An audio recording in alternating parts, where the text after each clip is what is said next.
satu ibu-ibu yang hihi di depan Ka'bah nih tiba-tiba hihi dicubit. Terus nggak boleh. Bukan muhrim. Bukan terus. Coba kamu bayangkan sejenak situasi ini. Tutup matamu sebentar kalau kamu bisa ya. Bayangkan kamu sedang berada di tanah suci. Suasananya itu begitu damai. Pasti sangat tenang ya, jauh dari keramaian biasa. Betul. Nah, itulah tepatnya yang akan menjadi titik awal eksplorasi mendalam kita kali ini. Kita mengumpulkan beberapa catatan menarik hari ini yang berpusat pada sebuah teks dari Motivasi David. Teks yang sangat viral belakangan ini. Iya, teks ini mengangkat ulang sebuah cerita yang sebenarnya dibagikan langsung oleh aktor Arya Saloka. Waktu itu dia menjadi tamu di podcast Celos.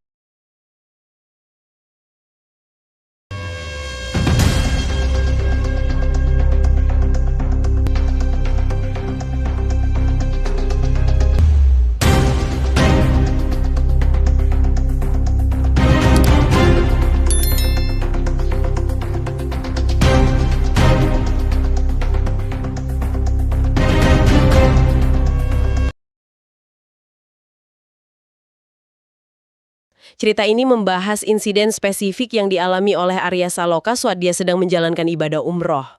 Ya, kamu nggak salah dengar. Arya Saloka dicubit pipinya oleh seorang ibu-ibu yang tidak dikenalnya tepat di tengah momen ibadahnya yang khusyuk. Tapi tentu saja ya, kita tidak melakukan pembahasan mendalam. Ini hanya untuk menertawakan betapa absurd atau lucunya kejadian tersebut. Misi kita jauh lebih besar dari itu. Betul sekali.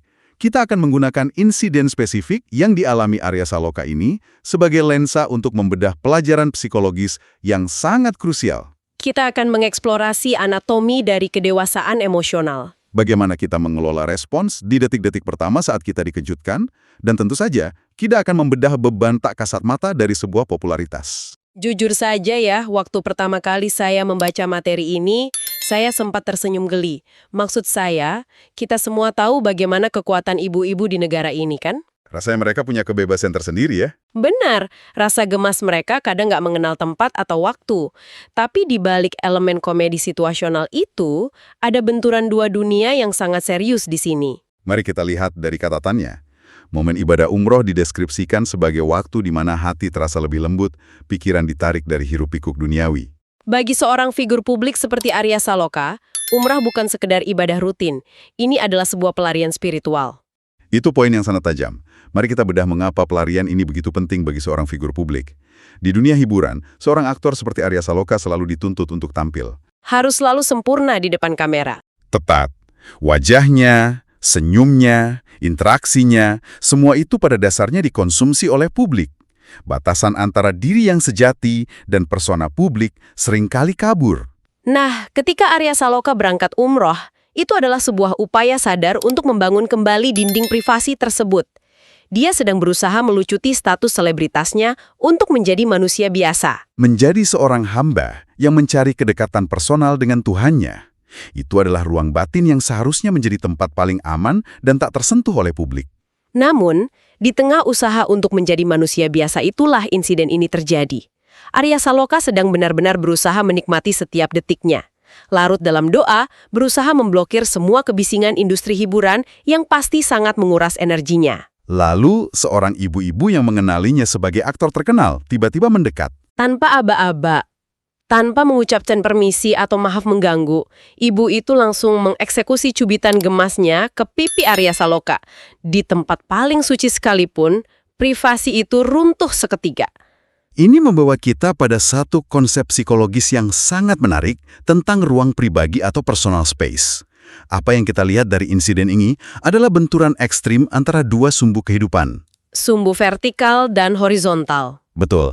Sumbu vertikal, yaitu hubungan privat dan spiritual Arya Saloka dengan Tuhannya, tiba-tiba ditabrak dengan keras oleh sumbu horizontal, yaitu interaksi fisik, publik, dan tak terduga dari sesama manusia. Insiden yang dialami Arya Saloka ini menunjukkan fenomena yang cukup mengerikan loh kalau kita pikirkan lebih dalam. Popularitas seolah-olah memiliki kekuatan untuk melucuti hak seseorang atas tubuhnya sendiri. Sangat setuju.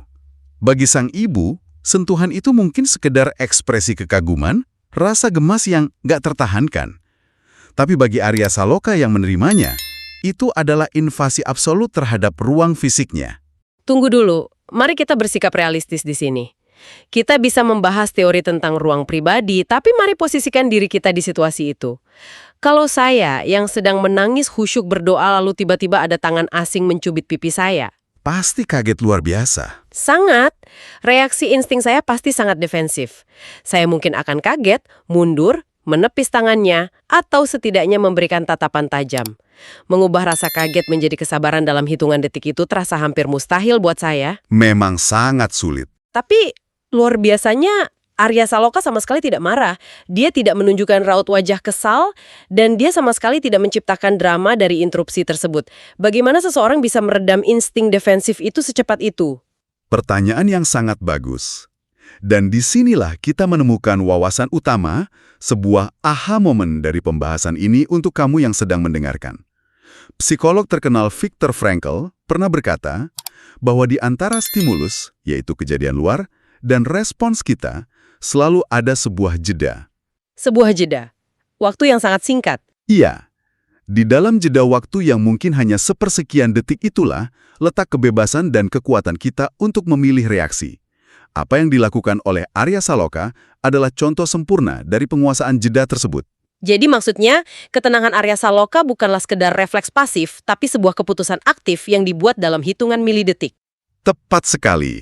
Kita, sebagai manusia, tidak akan pernah bisa mengontrol apa yang orang lain lakukan terhadap kita.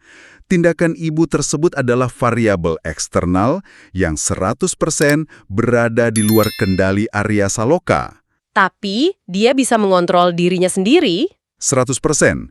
Arya Saloka memegang kendali penuh atas responsnya sendiri. Memilih untuk tetap tersenyum dan bersabar di saat insting menyuruh kita marah adalah bukti kedewasaan emosional tingkat tinggi. Itu membutuhkan latihan batin yang luar biasa ya. Sangat. Ini menunjukkan kapasitas hati yang sangat luas. Ketenangan hati dalam konteks ini bukan berarti bersikap lemah. Sebaliknya, menahan diri untuk tidak meledak adalah bentuk kekuatan mental yang paling solid. Menarik. Dan catatan dari motivasi David juga memberikan sebuah konteks spiritual yang sangat indah loh, di balik mengapa respons Arya Saloka bisa setenang itu. Dikatakan bahwa karena hati Arya Saloka sedang sangat dekat dengan Tuhan pada momen tersebut, emosinya menjadi jauh lebih terjaga. Ya, dan ini membuktikan bahwa spiritualitas yang sejati itu bukanlah sesuatu yang statis. Spiritualitas bukanlah sekedar seberapa banyak ritual yang kita jalankan. Atau seberapa lama kita duduk berdiam diri di masjid. Tepat. Kualitas spiritualitas dan akhlak kita justru tercermin dan diuji pada sepersekian detik ketika kita dikejutkan oleh hal-hal yang tidak terduga dan tidak menyenangkan. Ujiannya justru ada di momen-momen kejutan itu ya. Benar sekali. Jika hati kita penuh dengan ego, gangguan kecil saja bisa memicu amarah besar. Tapi karena fokus Arya Saloka saat itu sedang berada pada sesuatu yang jauh lebih besar dari dirinya sendiri, cubitan fisik itu gagal menggoyahkan ketenangan batinnya. Kesabaran Arya Saloka di detik jatuhnya cubitan itu adalah wujud nyata bahwa ibadahnya benar-benar terinternalisasi ke dalam perilakunya. Lalu, bagaimana reaksi publik terhadap kejadian ini? Ini juga hal yang patut kita soroti. Nah, ini dia. Biasanya kalau ada penggemar yang bertindak berlebihan sampai melanggar batas fisik idolanya, netizen kita akan langsung turun tangan menghujat si penggemar. Langsung diserang ya biasanya. Dibully habis-habisan? Dola habis-habisan. Tapi ada yang unik dari rangkuman reaksi warganet yang ada di catatan kita hari ini. Bukannya marah atau menciptakan gelombang perundungan terhadap ibu-ibu tersebut, publik justru membanjiri Arya Saloka dengan doa dan dukungan yang sangat hangat. Coba bacakan beberapa contoh reaksi tersebut agar kita bisa melihat polanya. Tentu. Ada komentar yang begitu tulus menuliskan, "Ya Allah, sehat terus Mas Arya Saloka." Lalu ada yang mencoba berempati dengan si ibu pelaku cubitan menuliskan, "Mungkin ibu itu sangat gemes dengan Mas Arya Saloka, makanya sampai cubit pipi gitu." Sangat maklum ya mereka? Iya, bahkan ada doa yang sangat panjang, berbunyi, "My love, sehat bahagia dunia akhirat, ahli jannah Mas Arya Saloka." Rasanya sangat adem membaca kolom komentarnya. Tidak ada nuansa kemarahan sama sekali. Pola reaksi ini sangat memfasilitasi pemahaman kita tentang bagaimana narasi dibentuk oleh sang tokoh utama. Maksudnya respons netizen itu bergantung pada bagaimana Arya Saloka menceritakannya. Betul.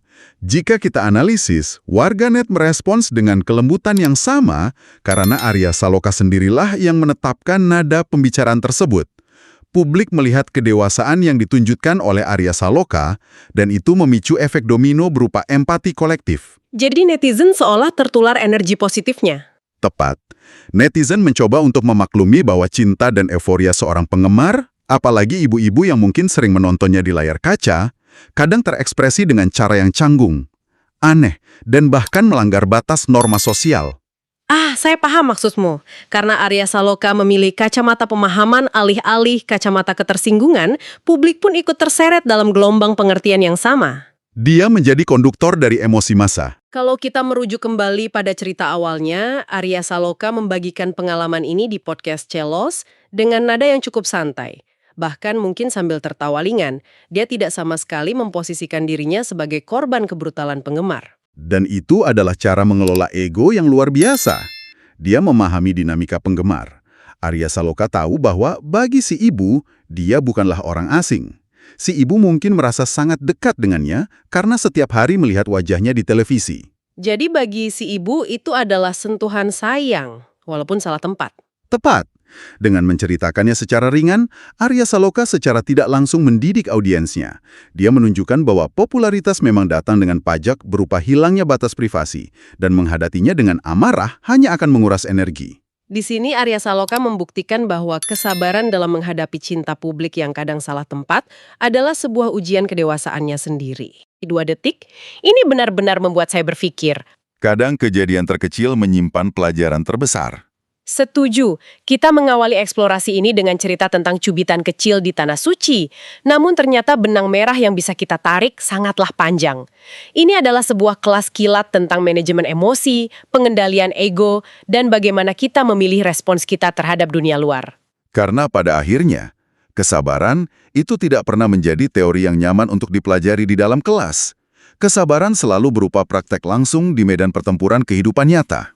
Ujian sesungguhnya. Arya Saloka ini adalah sebuah metafora yang sangat kuat. Mungkin kamu tidak dicubit secara fisik oleh orang tak dikenal saat sedang beribadah, tapi dalam keseharianmu, kamu pasti menerima cubitan-cubitan metaforis. Cubitan metaforis, saya suka sekali analogi itu. Mungkin kamu diinterupsi oleh rekan kerja saat sedang fokus, atau menerima komentar menyakitkan secara tak terduga saat kamu sedang mencoba mencari kedamaian. Atau rencana pribadimu tiba-tiba dirusak oleh tindakan egois orang lain. Itu semua adalah bentuk ujian terhadap jeda yang kita bahas tadi. Respons kita terhadap cubitan-cubitan kecil itulah yang pada akhirnya melukiskan potret karakter kita yang sebenarnya. Menentukan kualitas diri kita. Berangkat dari pemahaman ini, mari kita ciptakan sebuah rumusan. Sebuah kalimat hikmah yang bisa kamu simpan dan renungkan setelah pembahasan ini selesai. Kita bisa menyimpulkan bahwa kesabaran adalah bentuk kemuliaan yang paling nyata. Dan untuk melengkapinya, respons yang tenang dalam menghadapi situasi yang paling tak terduga adalah cermin sesungguhnya dari kedewasaan hati seseorang. Ketika dunia di luar mencoba memancing emosimu, kemampuanmu untuk tetap hening di dalam adalah kekuatan terbesarmu. Kalimat hikmah yang sangat mengena. Nah, sebelum kita beranjak ke bagian akhir, ada satu hal menarik tentang bagaimana sumber kita menyikapi insiden ini. Apa itu? Teks yang dibagikan oleh Motivasi David ini rupanya tidak hanya menceritakan kisah inspiratif Arya Saloka, lalu membiarkannya begitu saja.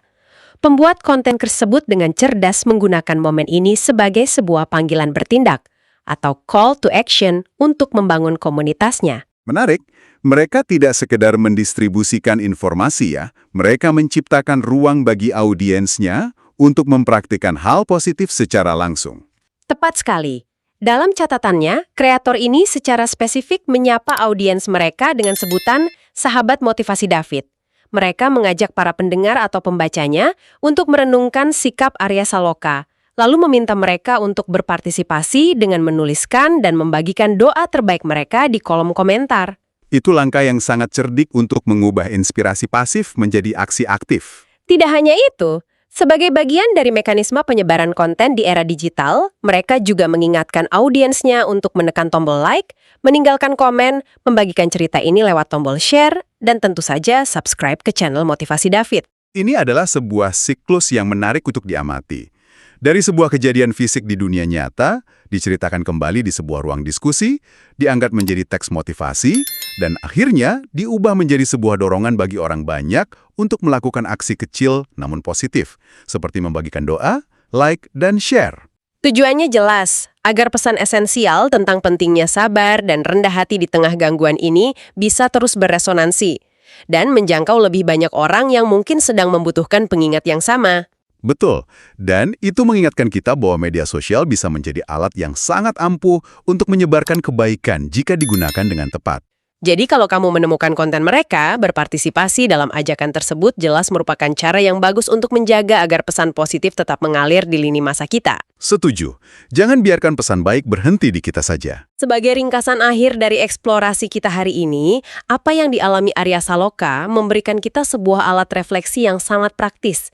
Bagi siapapun kamu yang mendengarkan, saat besok atau lusa kamu dihadapkan pada situasi yang seketika memancing emosi atau melanggar batas pribadimu, Ingatlah jeda yang kita bicarakan tadi. iya, ingat jedanya. Kamu punya kebebasan penuh di detik itu. Memilih untuk menarik nafas dan merespon dengan ketenangan akan selalu menjadi keputusan terbaik yang mendefinisikan kedewasaanmu. Namun, sebelum kita benar-benar menyudahi pembahasan ini, cerita tentang interupsi fisik ini meninggalkan satu pemikiran provokatif di kepala saya. Oh ya, pemikiran seperti apa? Dan ini adalah sesuatu yang belum kita sentuh dari tadi.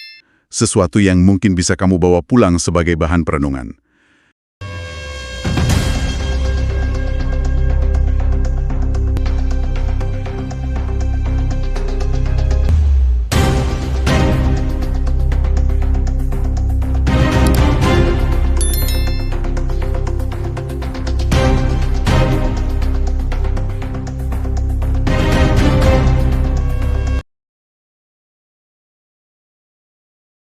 Kita melihat bagaimana penggemar merasa memiliki kedekatan yang sangat intim dengan idola mereka. Sebuah fenomena psikologis yang sering disebut sebagai hubungan parasosial atau parasocial relationship. Tepat. Mulai dari sekarang, mari kita latih jeda kita. Terima kasih sudah bergabung dengan kami dalam eksplorasi mendalam kali ini. Teruslah menjaga ruang jedamu, pertahankan ketenangan hatimu di tengah riuhnya dunia yang tak terprediksi ini, dan sampai jumpa di pembahasan mendalam kita yang berikutnya.